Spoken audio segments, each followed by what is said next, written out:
Hello, fellow CS364 class members. This is Jonathan Bidium, and I'm joined by Travis Harley and Christian Rahman, and we will be giving you an overview of the state transition diagram. So a state transition diagram is a precise graphical language for describing the series of steps that a machine or computer program takes in processing a set of inputs and generating a set of outputs. The analogy that I like to use to explain this is a choose your own adventure story. It has a lot of similarities between state transition diagrams in that there's only a limited number of choices that you can make in the story. At some point it has to end. And at each choice that you make, you either have the option of only choosing one state in the story, or you can come to a page where it'll give you multiple options. And that's just like a deterministic and non-deterministic state transition. And you can have multiple instances of that within the story. You're not just limited to jumping from page to page and only making one decision within the story. Sometimes you will jump to one state in a state machine and you'll have only one transition. And other times you will have multiple choices where you can go through and pick different options. So we have two different state transition diagrams here. The one on the top here is a Moore state transition, and the one on the bottom is a Horrell state chart. And they both essentially do the same thing. They're just two different ways of describing what we would do in code as while loops and if-else statements. And that's basically all there really is to a state transition diagram. It's not overly complicated. It's very easy to follow, and it unambiguously depicts what you're going to get from the program when you give it a series of inputs and those transitions that it makes through the program.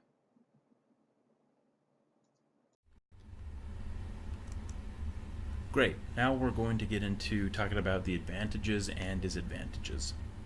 So the first one, the model can be as detailed or as abstract as you need it to be, which I think is very beneficial because sometimes processes or functions or whatever you're working on can be very complicated or extremely simple.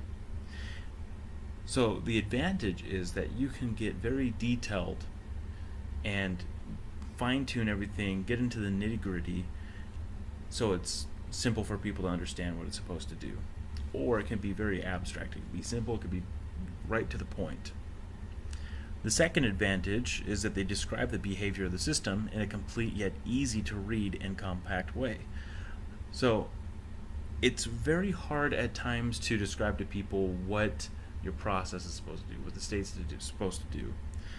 But drawing a diagram can show somebody how it's supposed to work, what it's supposed to do, and it's very straight to the point.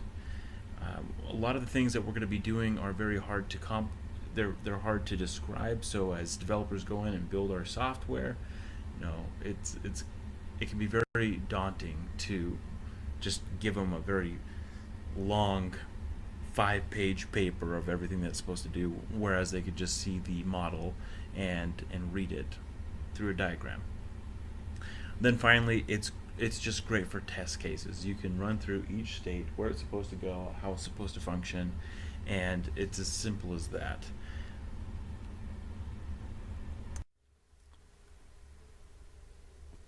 The disadvantages, I could only really come up with one in my research and my finding, and that is you have to define all the possible states of a system. That's not very good for a large model, because if you have 50 states, that diagram is going to start to look very overwhelming and very complicated. The idea of this method is to simplify things, get to the point. However, if we're working in a large, complicated process or in these states and we look at something very overwhelming, it can get very hard to work with, very complicated, very fast. Here we have some recommendations for using the state transition diagrams. The first thing we want to talk about is that we need to name states according to what you're waiting for or what is happening during the state. Remember that a state is not a point in time. It's a period during which the state machine is waiting for something to happen. For example, wait for end is better than end. Timing some activity is better than timeout. Do not name states as if they were actions. The second thing is that if there are more than 5, maybe 7 states on a single diagram, consider using substates. Common sense applies, of course. 10 states in an absolutely regular pattern might be fine, but 2 states with 40 transitions between them obviously need to be rethought. Make sure the state machine is understandable. The third thing that I want to talk about is a diagram should read kind of like a high-level pseudocode. Are there overly long code fragments on transitions? Should functions be used instead? And are common code fragments captured as functions? An example of this would be a transition with more than 25 lines of code is considered excessively long. The final thing I want to talk about is that we need to make sure that the diagram is predictable. If the event triggers several transitions, there's no control over which guard condition is evaluated first, so it's unpredictable. More than one guard condition could be true, but only one transition can be followed. The path chosen can be predictable.